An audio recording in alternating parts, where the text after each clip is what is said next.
Okay, so we've talked about the past. We've talked about old school record labels. We talked about Polydor, Universal, Little Angels. Let's talk about now. What is happening now? Well, I've watched the major record label system grind to resounding halt with regard to taking risks. Now, I know there's probably somebody watching this who's involved in the major record label, possibly screaming at the screen saying, "You're talking shit, Jepson. We're always taking risks." Well, yes and no. There've been some great signings. I often sort of think about the White Stripes. Unusual, unique, but only 2 people. Same thing with Royal Blood. Fantastic, unique. A new band doing something new with old ideas. 2 people. And you could argue that a lot of the reason why this is because rock and roll bands are difficult. There's often 4, 5, sometimes 6 people in a band. You're having to deal with all of those different people. I mean, some of the horror stories that surround the way that Guns N' Roses were managed and handled at their heyday, it kind of doesn't surprise me that the record industry got sort of cold feet with regard to having bands with lots of members in them signed to their labels, because it's extraordinary some of the sort of demands and things that happened surrounding that band, and not just the Guns N' Roses. Any band that kind of reaches a certain level of success, or you're in a rarefied atmosphere, it becomes something comical in lots of ways, cartoon and crazy and and sort of over the top, as we know. So I think the record industry sometime in the 90s decided, certainly after the sort of Oasis period, that they were no longer going to sign guitar bands or bands with lots of members. Now, one of the things that I have heard many, many times over the years is guitar music's dead, rock and roll's dead, guitar bands, they're over, man. I've heard this from people that run record labels. I've heard it from people that are managers. I've heard it from record executives. I've heard it from radio people. And of course, it's not true. I mean, if you was to speak to Bruce Dickinson, Little Angels guitar player, obviously, and talk to him about the demands of young guitar players who come into his college, they don't want to play. They're not trying to, by and large, the vast majority don't want to play electronic music. They're not really interested in that sort of thing. They want to play their guitar. They want to play AC/DC riffs. They want to play Pink Floyd. Why? Well, because largely they've been brought up on their mum and dad's record collections, etc. But really, I think there is such an affinity and a sort of obvious connection, tactile connection between the idea of playing a guitar and the action of that, and how that is so it's so attractive, it's so immediate. You get such a response from that, and of course the shape and the colours of all the stuff and the gear and the clothing, etc. It all plays into the reasons why we want to be in bands and why we like rock and roll.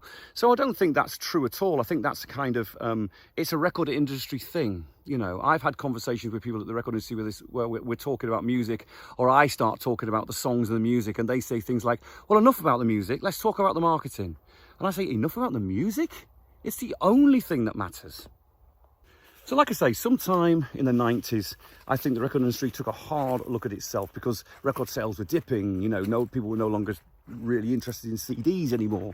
I mean, actually, that hasn't been borne out to be completely true. Of course, at the time, there was no vinyl. Look at it now. Vinyl's a really important part of the record industry. And so, there was a sort of a reluctance, I guess, at that time to look at the past. They weren't interested in what used to be. But the consequences of that are really very interesting, because you look at someone like the Foo Fighters, or Coldplay, or Metallica, arguably 3 of the biggest bands in the world. The Foo Fighters are a guitar band, absolutely Queen orientated, rock and roll band, full bore, everything we love about pop rock. Metallica are the godfathers of heavy metal, etc. And Coldplay, even though you may not love everything they do, they've got guitars, they play guitar music, and they are selling out stadiums all over the world. They are the biggest acts. They are the ones that people want to go and see. And it's interesting how the biggest acts in America, oh, hang on, there was a car.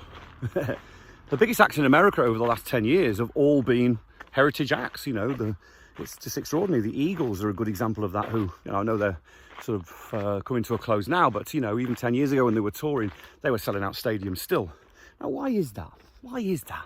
Well, you could say, it's to do with familiarity. You could say it's because everybody knows all about those records. They've been around for years. But you know what? If those records were rubbish, if they hadn't built that career over decades, if they hadn't made great records, if they hadn't have taken some chances and some risks, if the record label hadn't have put the money into them, they wouldn't be able to continually sell out those stadiums. And it's the same with the Foo Fighters. Yes, Dave Grohl came out of one of the most important bands of all time with Nirvana, but he created something very special that is unique from the ground up. And that's all about how great the music is, you know. Ultimately, you can't survive if your music isn't good enough. But you've then got to have a system to support that music and build it. I mean, I've had a number of conversations with people like Andy Coppin, who's a very close friend of mine, who, of course, you know, has been putting Download together for years, about where the headliners going to come from. And look at what's happened in recent years. There really aren't the headliners left anymore. Black Sabbath are no longer there anymore. Whitesnake have gone. Aerosmith are stopping. You know, and all of these bands were given decades to develop. You know, none of those, you know, look at someone like Iron Maiden, great example. You know, it took them 3 records to really start to lift, 3 albums. Now, that is a lot of work, an awful lot of money, an awful lot of time and effort by everyone concerned with that band.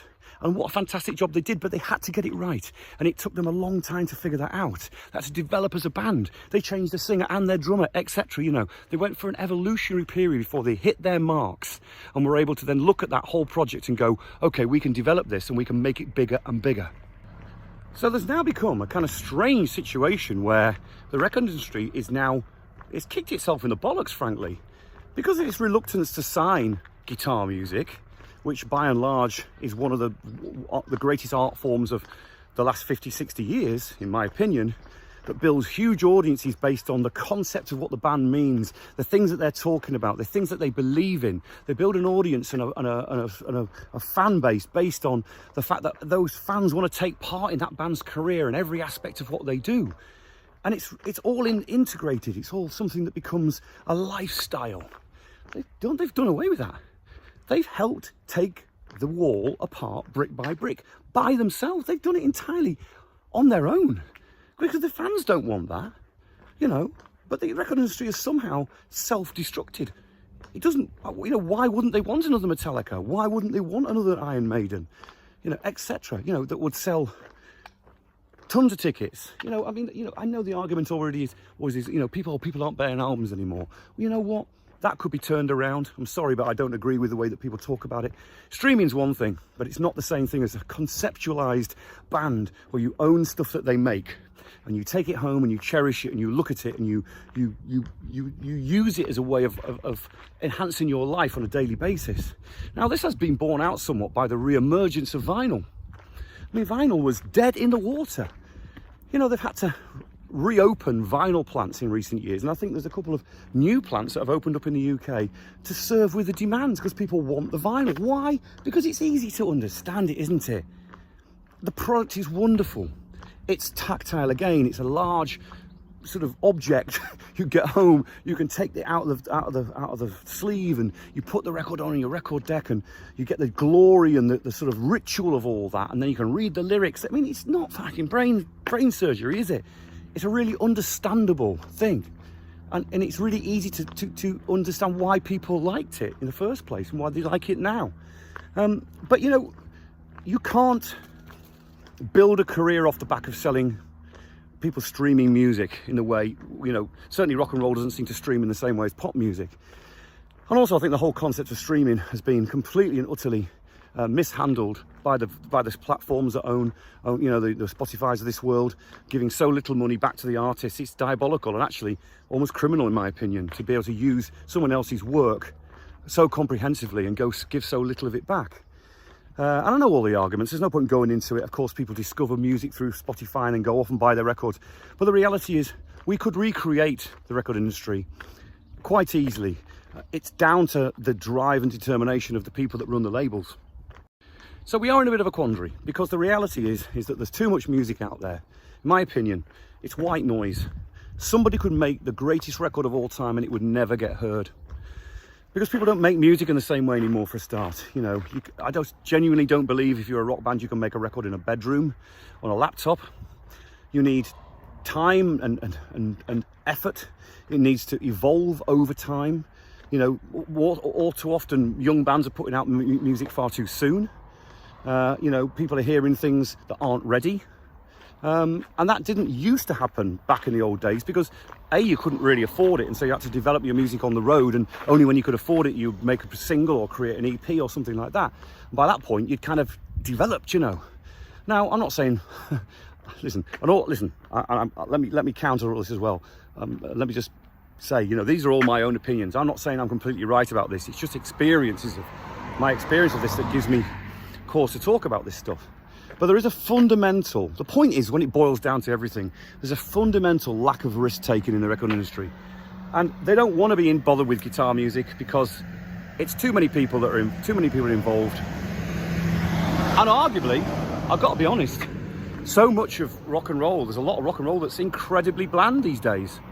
I've said it before and I'll say it again. The reason why music works is because of the unique perspective the artist brings to it. You know, I'm sick to death of hearing the same old stuff. All the records sound the same because everyone's using the same software. You know, all the same tricks are being adhered to. No one's got a unique vision. It's all cookie cutter music. That didn't used to happen. I don't think people write songs in the way that people used to write songs back in the day.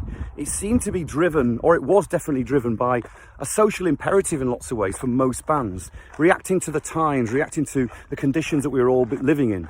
And I remember that certainly back in the 80s, you know, when I was a kid starting to write my songs, it was in reaction in lots of ways to sort of Thatcher's Britain, the sort of what I saw as a really difficult time, you know. And I think, you know, it's the same, you know, if we go back to the 70s with the Sex Pistols and how they were reacting to the times there, you know, the 3-day week, the social difficulties and the struggles, etc. All of those things became a backdrop for the music to be fantastic. And I just don't think that's the same anymore. I think people look upon music entirely differently. And so in a way I can sort of understand that the record industry has lost its interest in guitar music, because actually there aren't that many great bands out there making really interesting music. But let me just caveat that by saying, look, I know how difficult it is to be in a band, and I'm not decrying anyone who picks up a guitar and decides to have a go and gets in a van with their mates and travels all over the country and gets up on a stage in front of 5 people. All of that stuff's a given. You know, that's what you have to do. That can't be an excuse for being rubbish or not writing good enough songs, you know, or not having a vision. You know, the trouble with the internet, in my sort of estimation, is that it presents almost a too easy method. Anyone can have a website, anyone can have a great looking logo, we can all wear the right clothes, we can all sort of like make a racket on a laptop in a bedroom and think that that somehow is going to propel you to success. It isn't. You know, the perception of bands and success is kind of skewed. You know, I can't remember ever thinking about, oh yeah man, we'll just release our single and we'll be on top of the pops. We never used to think those things. We used to think, God, we just want to write some good enough music as we possibly can, get out and play some shows and really try and build an audience, you know. That was our starting point, and everything else came from that. And of course, you know, we were young guys that went to the same school as each other, and so we were, you know, we were kind of captivated by the concept of doing it. Yes, the times have changed, but they haven't really. You still have to make great art to attract people, for people to want to listen to it or watch it or whatever art form you're involved in. So there's a lot of, I know there's a lot to unpack here, but the fact is, in many ways, maybe it isn't the record label's fault. Maybe there just isn't anything that's cool enough or interesting enough out there to warrant their interest. Of course, there is no absolutes. You know, and the moment you think something is going to happen, something else happens in its place. You know, so it may be that, you know, there is there's a change coming. I really hope there is. But the biggest mistake I think the major record labels have done is to sort of close the door on our art form. You know, on guitar music, which is what they've largely done. And I think that's a huge mistake and a huge problem.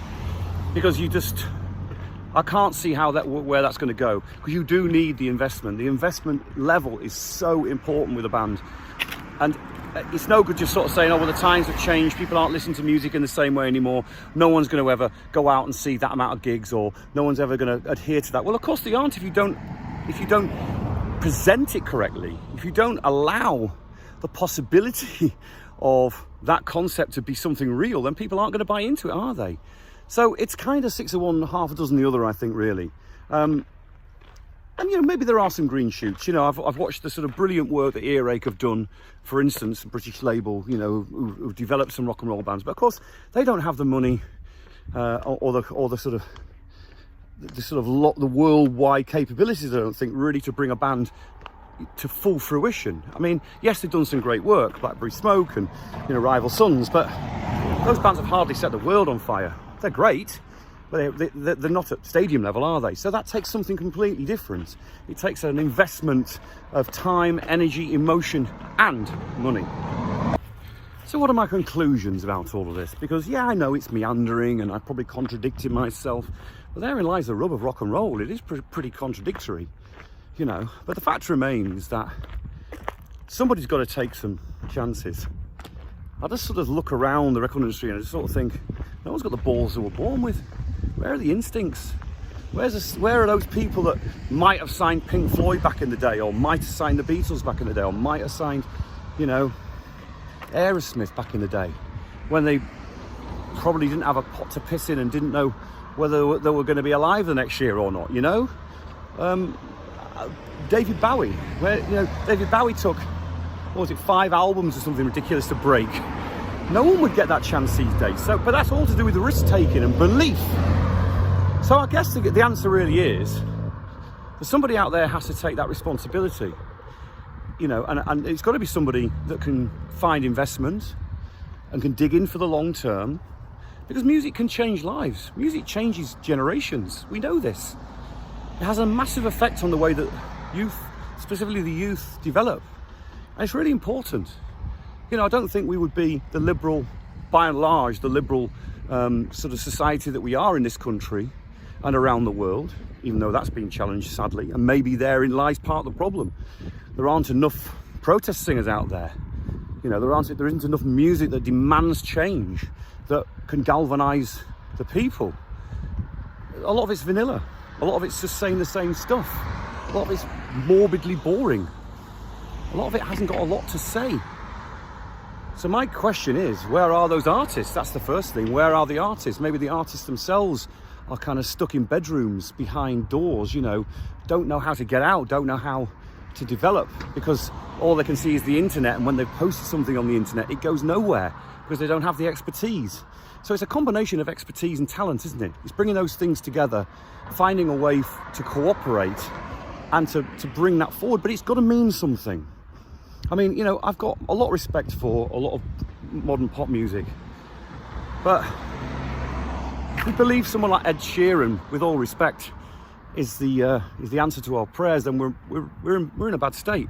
As much as I appreciate Ed Sheeran's music and what he's done, because he's obviously very successful, it's just bland, and it doesn't say anything to me. It doesn't speak to me at all. It's ordinary and familiar.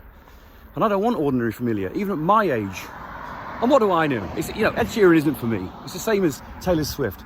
I mean, actually, Taylor Swift, weirdly, you know, strangely, she is a spokesperson for the youth, isn't she? And she's done some brilliant work. It's a good example. It's a bit of an anomaly, that one, for me, because I think her music's a bit tedious, to be honest. But again, it's not for me. It wasn't made for me, was it? It was made for young girls, you know. But that's brilliant. I mean, I'm a massive fan of Taylor Swift in terms of what she's managed to achieve and what she represents, because it's also very positive and it's got a great message, you know. But it's not for me, you know. I've always erred on the side of the protest singer, someone who's, you know, raising their fist to stand up for the underdog, for the small man, for the oppressed, and for the people that have been, you know, prejudiced against, that sort of thing, you know. And I think we need more of that, and there isn't enough of it, because that really can change the world. Look at what the Rolling Stones did and the Beatles did in America, you know, for the way that the Vietnam War was affected, etc. Lots of examples of this, you know. So, you know, I guess my answer to all of this is, we need to be brave. As musicians, as songwriters, we need to be brave. So if anyone out there watching that's a songwriter who wants to be in a band or is in a band, do not mess about. Don't pretend that you're in a band. Be one. Be serious about it. Look at what you're saying and make points. Have a vision. Talk about things that actually matter to you, that you hope that will matter to others, because that really is important, very, very important. And I would say in terms of record labels, you've got to grow a pair. Okay, rant over. I've been walking in 80-degree heat and I'm absolutely sweltered. So I'm going to go home and get a nice cool glass of iced water or something, or maybe cider, you never know. But thank you for watching, and thank you for listening to my ramblings. I say it with all the best of intentions, and I have nothing against anyone. I've got nothing against Ed Sheeran, I really haven't, you know. And I've got nothing against anyone who picks up a guitar and has a go in a band and plays music. It's the biggest joy of my life, was to be able to make music and to write songs and people to even give a toss. And I know how that feels. Anyone who does that and feels that feeling is an extraordinary thing. And I salute anyone who tries it. I just wish the system was there better, but was betterly set up to support you and to genuinely look for that unique, special, visionary music that can go on and develop a huge audience, which I think is still possible. When I look around the sort of the events that I've played this year, you know, down in the Made of Stone event and Steel House, and even just the little gigs that I've done with Wayward Sons, you know, the fervent support for the music it's there. And it's not just my generation of people, there's lots of kids in that audience. So I don't think it's any different. I just think it needs great levels of support. But anyway, thank you for watching. I hope that you found some of this informative. You might not have agreed with any of it, I don't know, but it might have made you think. Might have made you recalibrate your own approach to your music if you're a musician. And I really do genuinely wish you all well. Thanks.